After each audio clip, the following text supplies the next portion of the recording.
एक और बड़ी खबर, केरल में हो रहे संघ कार्यकर्ताओं पर हमले का मामला भी तूल पकड़ता जा रहा है। संघ प्रचारक दत्तात्रेय होसबोले ने कहा कि ये मामला गंभीर है, राज्य की हालत खराब है, केंद्र सरकार और राज्यपाल को राष्ट्रपति शासन लगाने पर विचार करना चाहिए। उन्होंने आरोप लगाया कि केरल आईएसआईएस की आतंकी गतिविधियों का गढ़ बनता जा रहा है और यहां संघ कार्यकर्ता पर टारगेट किया जा रहा है। तो इस पर हमारे सहयोगी केजे श्रीवत्सन जुड़ रहे हैं और ज्यादा जानकारी के साथ। श्रीवत्सन, पिछले कुछ वक्त में अकेले कन्नूर में 40 कार्यकर्ताओं की हत्या हुई है। इसमें 13 से 14 भाजपा आरएसएस के कार्यकर्ता हैं, 6 से 7 मुस्लिम लीग के कार्यकर्ता हैं और कुछ कांग्रेसी कार्यकर्ताओं की भी हत्याएं हुई हैं। ये पूरी तरह से पॉलिटिकल किलिंग्स है।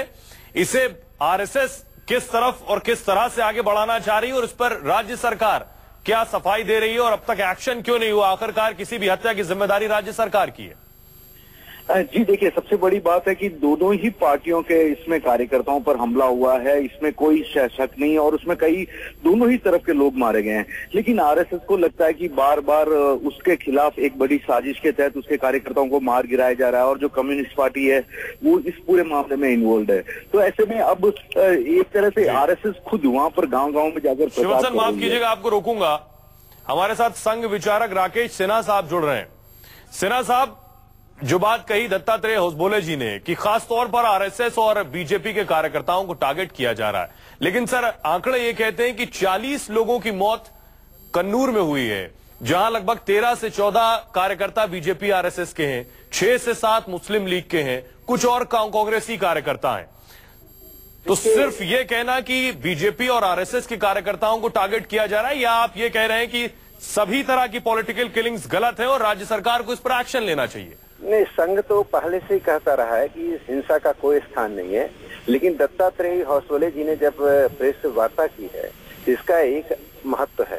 संघ सामान्यतः प्रेस वार्ता इस तरह नहीं करता है। जब असामान्य स्थिति पैदा होती है तभी संघ प्रेस वार्ता करता है। दो बातें आप समझ लीजिए। आपके संवाददाता ने कहा संघ को लगता है, लगता नहीं है।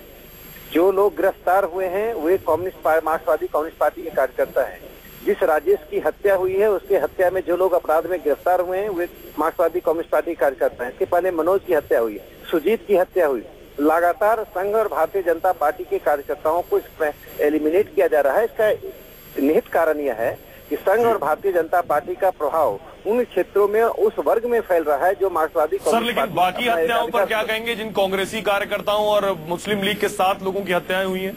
मैं उसका कारण बताता हूं कि मार्क्सवादी कम्युनिस्ट पार्टी ने वहां एक पार्टी विलेज बना रखा है, पार्टी ग्राम बना रखा है, अर्थात उन गाँवों में सिर्फ मार्क्सवादी कम्युनिस्ट पार्टी के कार्यकर्ता जा सकते हैं, न कि मुस्लिम लीग के भी नहीं, कम्युनिस्ट पार्टी के भी नहीं।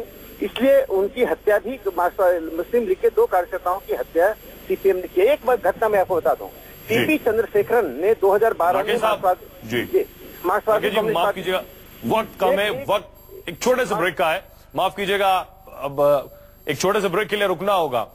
वक्त एक ब्रेक का है, लेकिन बड़ा सवाल यह है, हत्याएं केरला में हो रही हैं, पूरी तरह से राज्य सरकार की इसकी जिम्मेदारी बनती है। एक छोटे से ब्रेक के लिए रुक रहे हैं, लौट रहे हैं कुछ और बड़ी खबरों के साथ।